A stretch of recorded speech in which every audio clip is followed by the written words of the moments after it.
Lors de mon dîner d'anniversaire à l'hôtel, aucun souhait n'est venu de mon mari. J'ai surpris mon mari, censé être en voyage d'affaires, en train de dîner avec sa maîtresse dans la pièce à côté.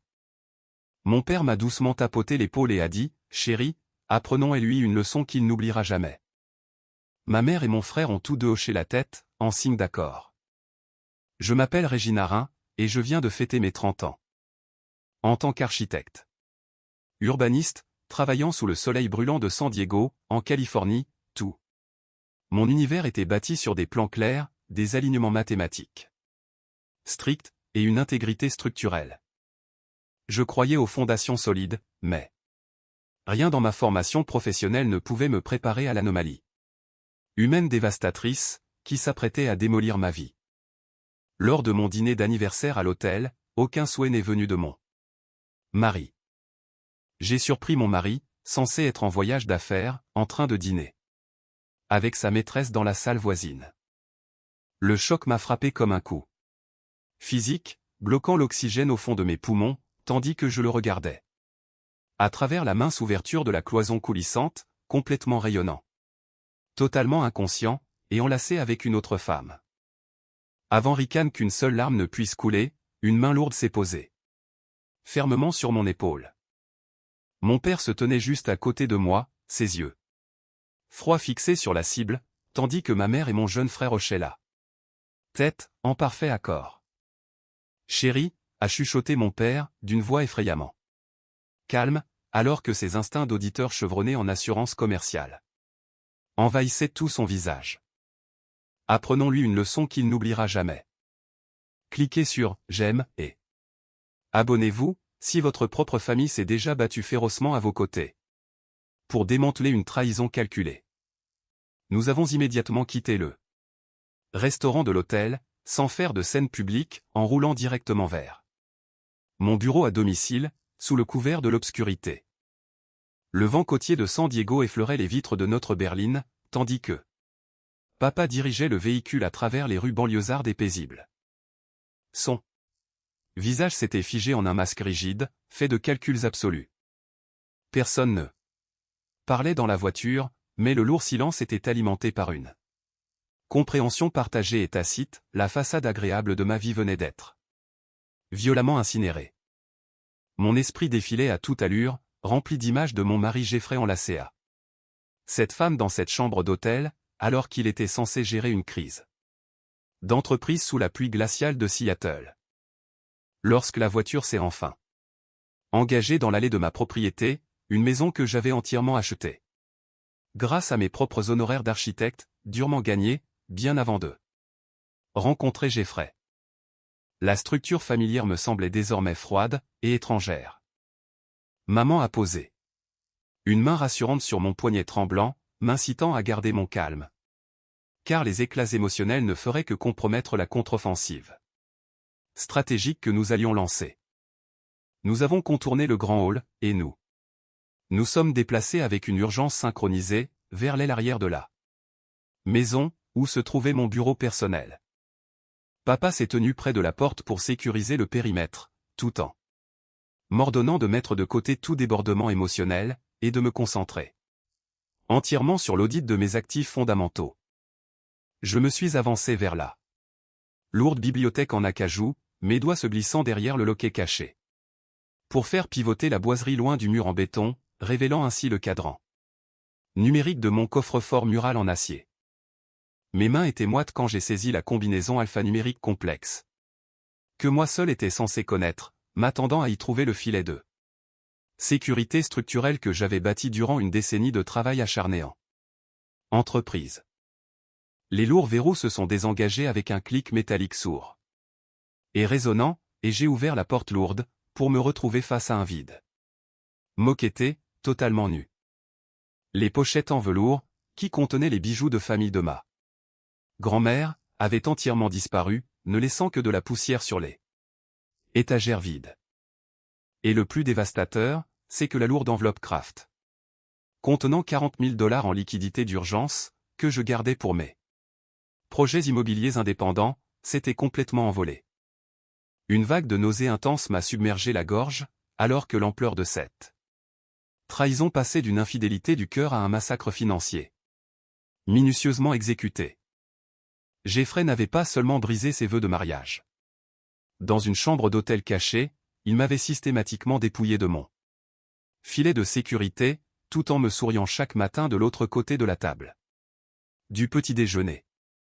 Papa s'est approché, ses yeux analytiques balayant le coffre vide sans laisser paraître la moindre panique paternelle, me rappelant immédiatement que les chiffres ne mentent pas, et que nous devions maintenant évaluer le rayon d'impact exact de ces actes. J'ai essuyé une sueur froide au niveau de ma nuque. J'ai sorti mon ordinateur portable, et j'ai tenté de me connecter à notre portail web principal pour vérifier mes investissements personnels. Mon écran a immédiatement affiché une notification rouge vif, m'informant que l'accès était refusé en raison d'identifiants incorrects. Une frayeur glaciale s'est installée au fond de ma poitrine, alors que j'essayais mes comptes secondaires, pour recevoir exactement le même rejet clinique de la part de chaque institution financière. Jeffrey avait utilisé sa connaissance de mes données d'identification personnelle pour modifier systématiquement mes questions de sécurité, m'excluant ainsi efficacement de ma propre existence financière. Zachary a immédiatement pris place au bureau, ses doigts volant sur son clavier mécanique alors qu'il lançait une procédure de contournement administratif sécurisé, afin de passer outre les protocoles bancaires modifiés. Nous avons mis le système de vérification bancaire automatisé sur haut-parleur, écoutant une voix féminine robotique égrener les données dévastatrices de ma ruine financière. Mon compte d'épargne personnel, qui affichait un solde de 40 000 $ le mois dernier, avait été systématiquement vidé jusqu'à atteindre la somme dérisoire de 12 $ à travers une série de micro-virements. Le compte courant joint était complètement à découvert, affichant un solde négatif criant de 3 cents $, qui hurlait son mépris le plus total pour ma stabilité financière. J'ai raccroché, et le silence dans la pièce s'est mis à résonner lourdement.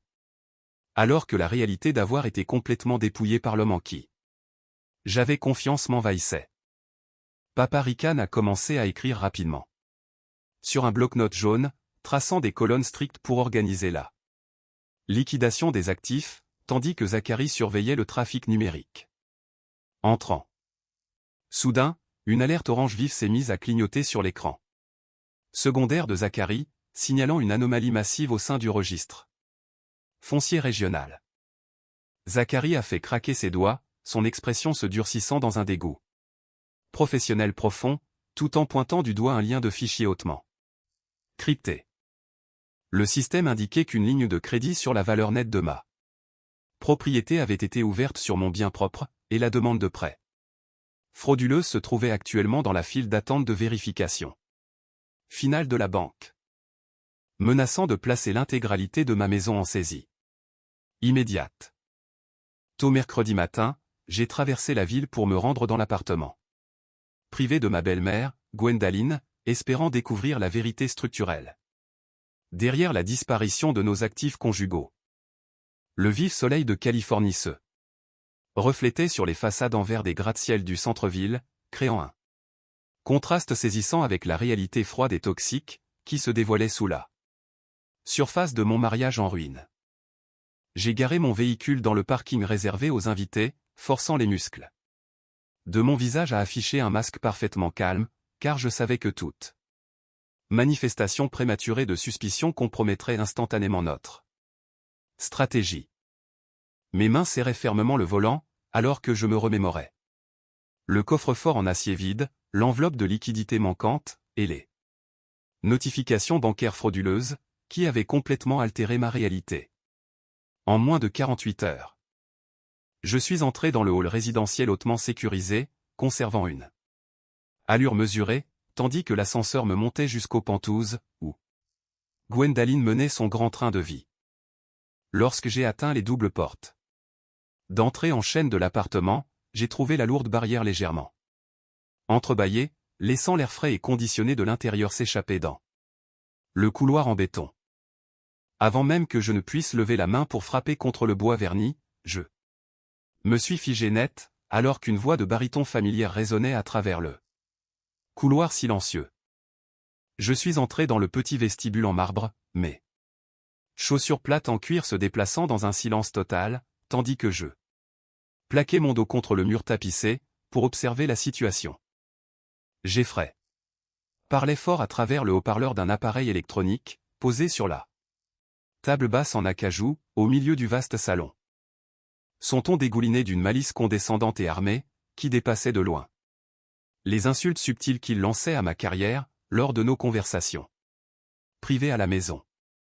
Jeffrey développait agressivement un récit fictif, racontant à Gwendaline que j'avais subi un effondrement psychologique total, et que je détruisais systématiquement la stabilité de notre foyer par des dépenses imprudentes. Mon estomac s'est retourné d'un dégoût absolu, en écoutant mon mari fabriquer une toile de mensonges élaborés, conçue pour me faire passer pour une charge financière instable, avant même qu'un seul document juridique ne soit déposé au tribunal du comté. Il affirmait que ma carrière technique n'était rien de plus qu'un passe-temps insignifiant, qui avait aveuglé mon jugement, le forçant à prendre le contrôle total de nos fonds principaux, pour protéger la famille de mon supposé manque de compétences. Depuis mon point d'observation caché derrière la cloison, je pouvais entendre Gwendaline laisser échapper un soupir doux et compatissant, avant de valider ses paroles avec un calme troublant, qui révélait sa complicité absolue. Elle ne remettait pas en question ses accusations soudaines, et n'exprimait pas non plus la moindre goutte de sollicitude maternelle pour la femme qui avait apporté son revenu d'architecte à 6 chiffres au confort de leur famille, pendant 5 années consécutives. Au lieu de cela, Gwendaline a directement orienté la conversation vers une stratégie d'extraction d'actifs hautement calculée, encourageant son fils à exploiter ma vulnérabilité actuelle, avant que la séparation officielle ne commence. Elle a ordonné à Jeffrey de transférer immédiatement les passifs à court terme de ses opérations de fret maritime en difficulté, directement vers les lignes de crédit jointes, associées à mon identité. Gwendaline a expliqué qu'en consolidant leurs dettes commerciales sous mon profil individuel, ils pourraient protéger légalement leur propre capital, tout en me laissant complètement ruiné lorsque la procédure de divorce atteindrait les tribunaux de la famille de Californie. La nature purement prédatrice de ces conseils m'a glacé le sang, me révélant que la femme que j'avais embrassée comme une parente était en réalité la principale architecte de ce massacre financier. Rican, elle a ouvertement fait référence à sa courtière débutante, Colline, faisant l'éloge du statut régional d'exception de sa famille, tout en traitant mon existence indépendante comme un tremplin jetable, qui avait officiellement dépassé son utilité opérationnelle. J'ai pris une grande inspiration lente pour stabiliser mon pouls emballé, refusant de laisser la fureur brûlante dans mes veines éclater en une confrontation publique inutile, qui ne ferait que leur permettre de masquer leurs empreintes numériques. J'ai regardé à travers la petite ouverture de la cloison en verre coulissante. Mes yeux se fixant sur la surface en acajou de la table, où une épaisse pile de documents d'entreprise reposait, entièrement exposés. Blottis entre les relevés bancaires, se trouvait une série de dossiers d'immatriculation fraîchement imprimés, affichant les sceaux dorés officiels du registre de l'État.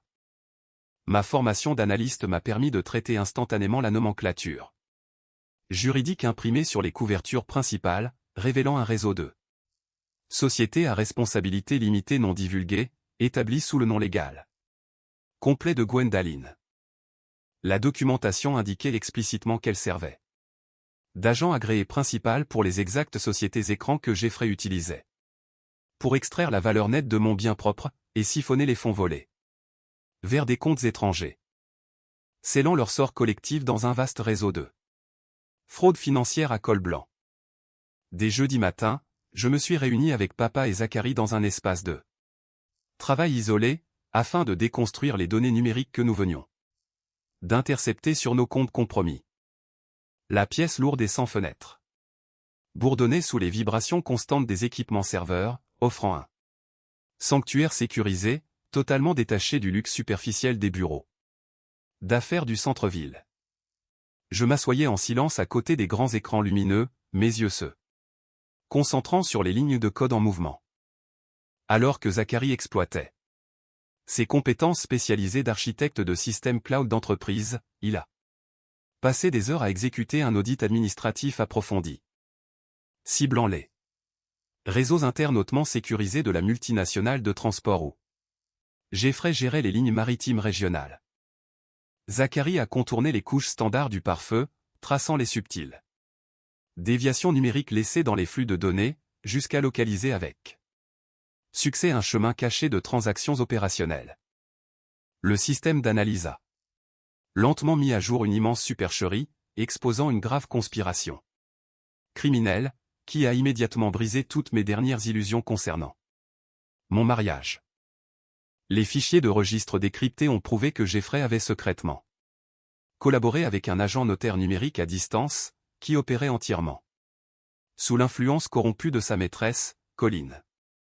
En combinant ses accès structurels avec ce spécialiste tiers compromis, Jeffrey avait systématiquement imité ma signature numérique, pour contourner les vérifications de sécurité obligatoires des lois bancaires de Californie.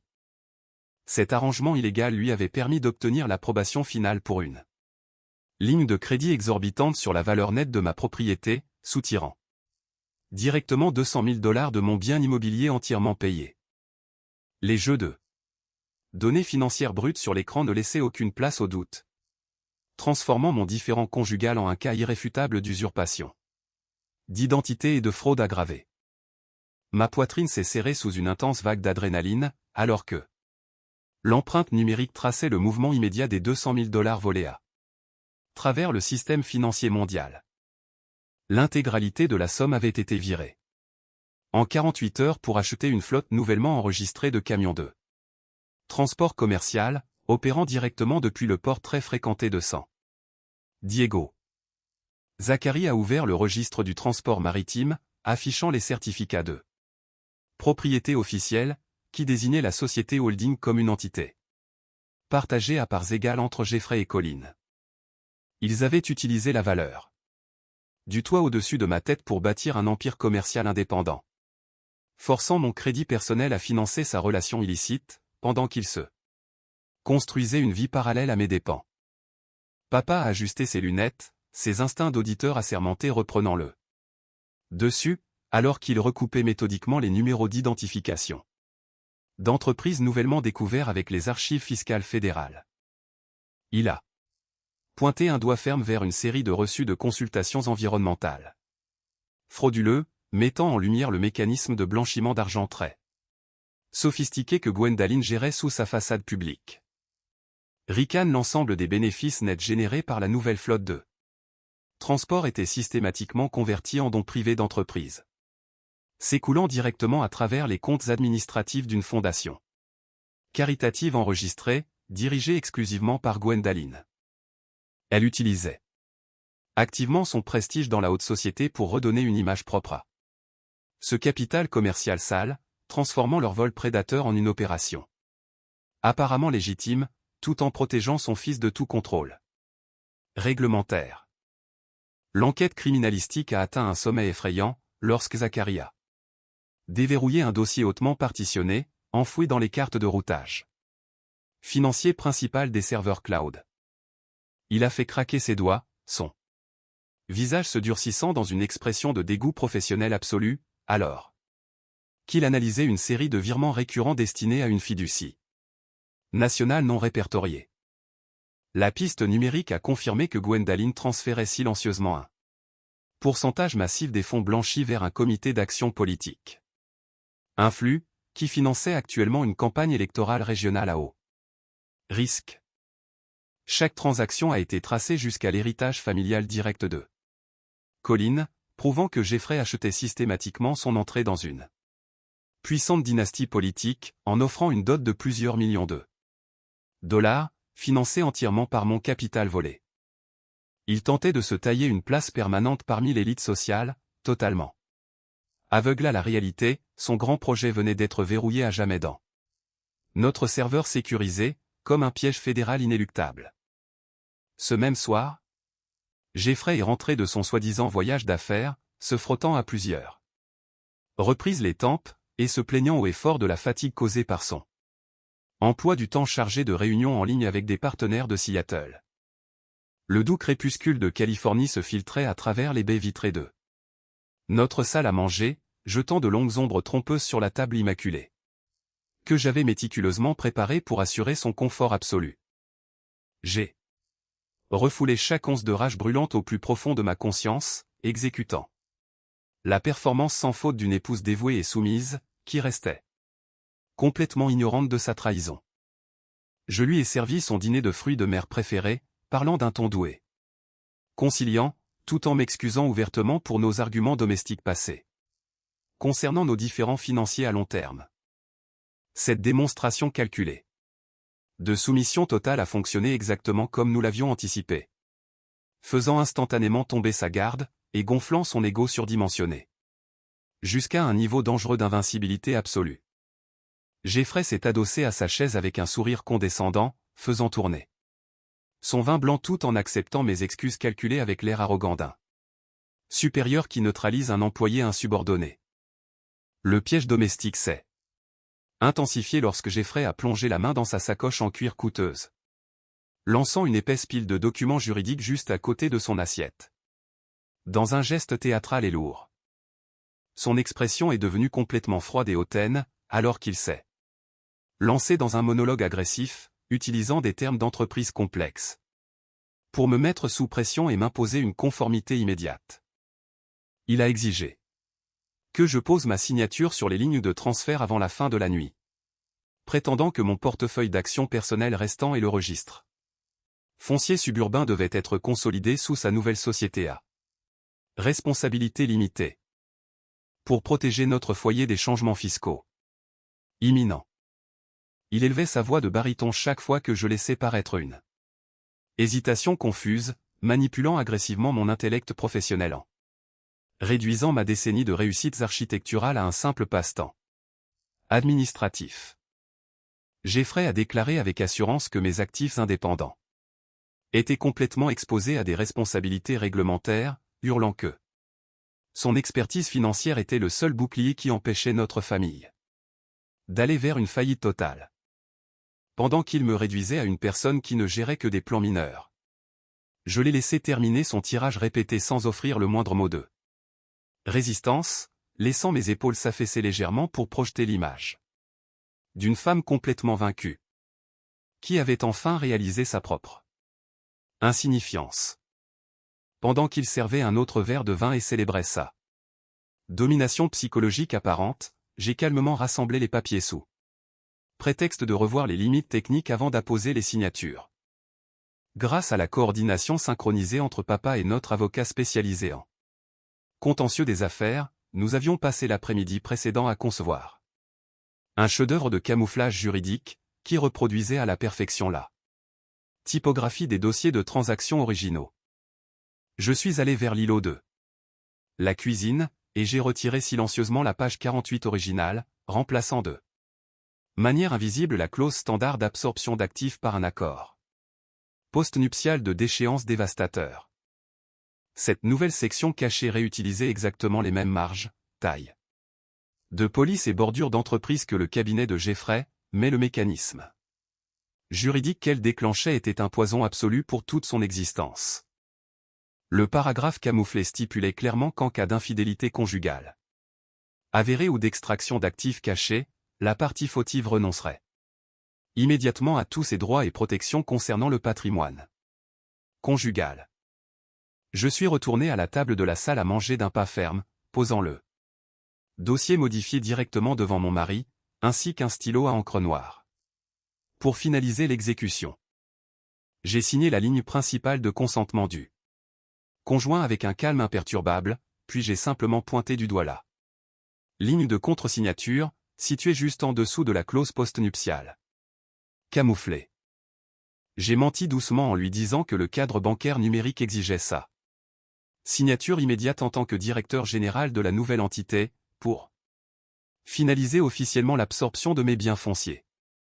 Guidé entièrement par son arrogance monumentale et son profond mépris pour mon intelligence, Jeffrey n'a pas pris la peine de lire les petites lignes, ni de parcourir les phrases au-dessus de la ligne pointillée. Il a saisi le stylo avec un sourire triomphant et avide, griffonnant sa signature avec une arabesque grandiose, qui liait de manière permanente son avenir financier à notre piège juridique. Jeffrey a verrouillé sa sacoche dans un clic arrogant de ses boucles en laiton, et m'a adressé un hochement de tête condescendant en signe d'approbation, complètement inconscient du fait qu'il venait de signer la renonciation absolue à toute sa fortune. Dès vendredi matin, Zachary a envoyé un paquet de données hautement cryptées directement sur mon ordinateur personnel à mon cabinet d'architecte, contournant le réseau standard du bureau pour maintenir notre secret opérationnel absolu. L'écran lumineux de mon moniteur éclairait l'espace sombre du bureau alors que je chargeais le portail sécurisé, mes doigts tremblants légèrement pendant que les paramètres numériques commençaient à se décoder sur l'interface. Zachary avait réussi à percer une partition de stockage hautement fortifiée, cachée profondément dans le serveur cloud privé de Jeffrey, déployant une clé numérique sur mesure pour contourner les dernières couches de sécurité biométrique. Ce dossier nouvellement compromis portait le nom stratégique de Projet Phoenix, exposant la terrible machine d'entreprise que mon mari avait construite dans l'ombre pour achever ma destruction publique. En tant qu'architecte urbaniste, j'étais formé pour analyser des structures complexes, mais la malice calculée contenue dans ce seul répertoire a complètement redéfini ma compréhension de la cruauté humaine. Les fichiers décryptés ont révélé que Jeffrey avait autorisé un virement électronique massif d'un montant de 80 000 $, siphonnant ce capital directement depuis les comptes logistiques détournés de sa propre entreprise. Cette somme faramineuse de 80 000 $ avait été acheminée sur le dark web pour engager une équipe d'élite de mercenaires de la technologie, spécialisée dans la manipulation avancée de médias synthétiques.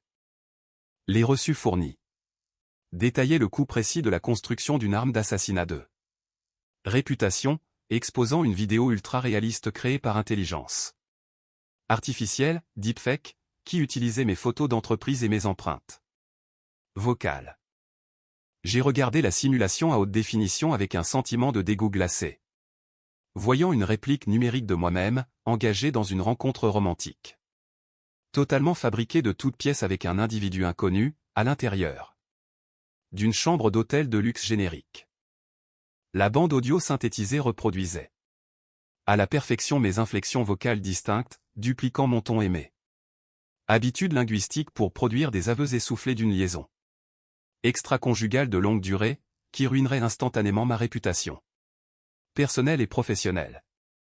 Les plans opérationnels du projet Phoenix détaillaient explicitement le grand objectif stratégique de Jeffrey, affichant un déroulé minute par minute, conçu pour compromettre le gala annuel d'entreprise du samedi soir.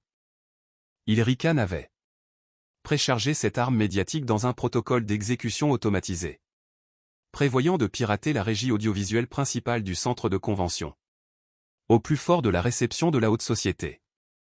Jeffrey avait l'intention de monter avec assurance sur la scène principale pour offrir un monologue tragique et hypocrite sur la solitude émotionnelle de notre mariage brisé, utilisant son statut de victime fabriqué pour obtenir la sympathie maximale de la part des grands patrons et des politiciens locaux présents.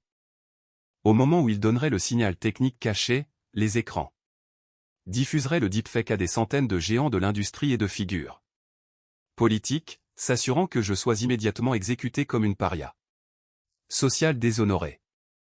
Lorsque j'ai ramené les fichiers décryptés à la maison, maman et papa se sont immédiatement tenus à mes côtés dans notre espace de travail sécurisé, leurs expressions analytiques m'offrant un pilier de soutien inébranlable, qui m'a empêché de m'effondrer dans un chagrin inutile. Maman a posé sa main sur mon épaule, me disant calmement de maintenir une attitude parfaitement normale à la maison, car le narcissisme démesuré de mon mari reposait entièrement sur ma soumission complète et mon ignorance totale. Papa a affiché un sourire analytique dangereux, me rappelant qu'un ennemi qui prépare une embuscade théâtrale est toujours complètement aveugle à une contre-attaque, qui se déroule au cœur même de son propre système. Zachary s'est immédiatement mis au travail sur son terminal, passant des heures à programmer un code de neutralisation sophistiqué, conçu pour quarantainiser les fichiers de J'effraie, et remplacer le deepfake par nos propres données criminalistiques. Irréfutable. La tension dans notre pièce sécurisée a atteint son sommet plus tard dans la soirée, lorsqu'une notification administrative séparée a clignoté sur mon système, affichant la liste officielle des invités VIP du gala du samedi. Mais yeux ont parcouru les lignes de noms qui défilaient, me faisant réaliser que le public comprendrait les juges fédéraux les plus puissants, les dirigeants bancaires régionaux, et les directeurs de médias les plus influents de l'État. Chaque individu qui gérait le tissu socio-économique de San Diego serait assis directement dans la zone d'impact de notre contre-offensive imminente, attendant d'être le témoin du dévoilement spectaculaire de leur ruine collective. À 20 heure précise le samedi soir, le magnifique centre de convention, situé le long du remblai pittoresque de la baie de San Diego, a illuminé la ligne d'horizon côtière, accueillant tout le cercle d'élite et les dignitaires de la haute société de la région.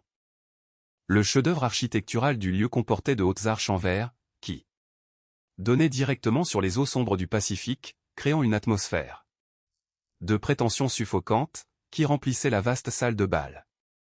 Je suis arrivé exactement à l'heure, portant une robe en soie vert émeraude structurée, qui ressemblait exactement à une armure sur mesure, conçue pour résister au chaos imminent. Gwendaline m'a intercepté presque immédiatement près de l'entrée, son visage se tordant en un sourire trompeur et acéré, alors qu'elle orchestrait une dernière démonstration de cruauté calculée.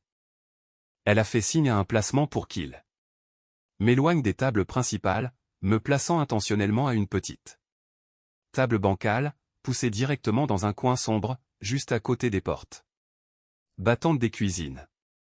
Je me suis assise dans l'ombre du personnel de service, observant la vue panoramique de la pièce avec un calme absolu, parce que je savais que toute la structure était piégée avec de puissants explosifs.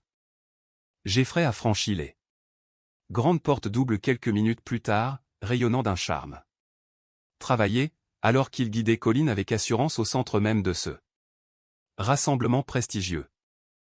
Il a présenté sa maîtresse aux membres du conseil d'administration sous le faux prétexte d'une partenaire commerciale stratégique, tissant une illusion de synergie d'entreprise pour masquer son irrespect le plus total.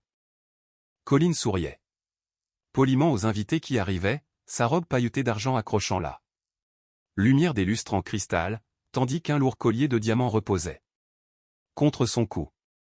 Le suivi des données de Zachary avait déjà confirmé que ce bijou de luxe spécifique avait été payé par une ligne de crédit d'entreprise, cachée sous les comptes d'approbation administrative falsifiés que Gwendaline avait validés.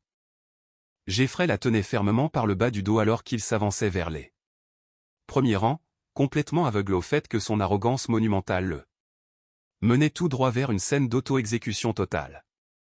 L'éclairage ambiant dans le grand centre de convention s'est soudainement tamisé, signalant la fermeture définitive du piège, alors que Jeffrey est monté avec assurance sur la scène principale pour prononcer son discours. Il s'est penché vers le micro, sa riche voix de baryton remplissant l'espace immense. Alors qu'il se lançait dans un monologue profondément hypocrite sur la solitude émotionnelle tragique de notre mariage brisé. Il s'est dépeint comme un martyr dévoué et stoïque, qui avait donné son âme pour une union défaillante, murmurant des mensonges calculés sur ma supposée imprudence financière pour s'attirer la sympathie du public. Alors qu'il atteignait le sommet prévu de sa performance, Jeffrey a adressé un hochement de tête nette et définitive vers la cabine audiovisuelle en hauteur, ayant l'intention d'activer le fichier d'exécution contenant la vidéo deepfake. À cette microseconde exacte, Zachary a activé notre code de neutralisation depuis son terminal à distance, verrouillant complètement l'ordinateur central de la salle, et remplaçant le fichier multimédia synthétique par nos propres données certifiées. Les grands écrans de projection de 6 mètres se sont instantanément allumés, projetant une lumière blanche clinique sur l'auditoire. Stupéfait de juges fédéraux, de cadres bancaires et de figures politiques régionales. Au lieu de la chambre d'hôtel floue de la vidéo fabriquée, les écrans géants ont diffusé un flux de sécurité d'une clarté cristalline, montrant Jeffrey Colin s'embrassant passionnément dans le terminal de l'aéroport, lors de son Prétendu voyage d'affaires à Seattle. L'analyse visuelle s'est immédiatement élargie, basculant vers les registres financiers animés, qui traçaient la ligne d'extraction frauduleuse de $200 000 sur ma propriété. Les écrans ont agrandi les signatures forgées par Jeffrey, à côté des documents d'immatriculation d'état du réseau de sociétés écrans, ne laissant absolument aucune place à l'interprétation ou au doute devant cette foule d'élite. Un rugissement de colère et de murmures agressifs a éclaté dans la salle de bal. Alors que la réalité brute de leur réseau de corruption de plusieurs millions de dollars était révélée sur écran panoramique. Le père de Colin, un politicien influent dont toute la campagne reposait sur une réputation inattaquable, s'est effondré d'horreur en voyant son héritage s'évaporer sous les projecteurs, réalisant la menace immédiate pour sa survie politique. Il s'est levé publiquement, a annoncé qu'il retirait à Colin tout son héritage familial, et l'a forcé à signer une démission immédiate de sa campagne. Simultanément, le président directeur général du groupe de logistique a marché directement vers la scène, a licencié publiquement Jeffrey devant la foule, et a immédiatement composé un numéro direct pour signaler cette vaste opération de détournement de fonds au Bureau fédéral d'enquête, FBI. Alors que Gwendalyn tentait frénétiquement de s'échapper par les portes de service arrière pour éviter les caméras des médias, mon père l'attendait sur le pas de la porte avec 2 agents de sécurité, pour lui remettre une copie de l'inculpation fédérale pour blanchiment d'argent. Jeffrey s'est totalement effondré sur le sol de la scène, son smoking sur mesure froissé, alors qu'il fixait bêtement les écrans géants, qu'il avait liés à jamais à une montagne de dettes. En vertu de l'accord postnuptial de la page 48. Sa carrière était entièrement éradiquée.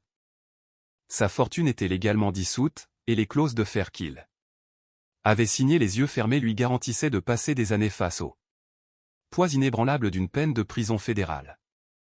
Je me suis levé de ma table isolée dans l'ombre, lissant la soie vert émeraude de ma robe, alors que je traversais la foule de personnalités prises de panique. Avec une sérénité totale. Pas une seule larme n'a troublé ma vision alors que je sortais dans l'air frais de la nuit, où un véhicule de luxe m'attendait au bas des marches en pierre. Je me suis glissé sur le siège arrière en cuir aux côtés de papa, maman et Zachary, libérés à jamais de la pourriture de leur tromperie, victorieuse. Au-delà de toute mesure, et complètement en sécurité dans l'indépendance que j'avais reconquise. Ce parcours offre une leçon intemporelle sur l'importance vitale de la patience stratégique, du contrôle émotionnel, et de la force inébranlable de la solidarité familiale face à une trahison complexe. La vraie force ne réside pas dans les confrontations publiques explosives, mais dans la collecte silencieuse et méthodique des faits, la préservation de son indépendance personnelle, et le refus d'intégrer les récits toxiques de nos prédateurs. En choisissant la logique plutôt que la colère immédiate, la vérité peut transformer une embuscade calculée en un instrument de justice absolue. Je tiens à exprimer ma plus profonde et plus sincère gratitude à chacun d'entre vous, qui a écouté cette histoire jusqu'à la fin. Votre temps et votre soutien incroyable comptent énormément pour moi. N'hésitez pas à partager vos pensées, vos réflexions personnelles et vos propres expériences dans la section des commentaires ci-dessous.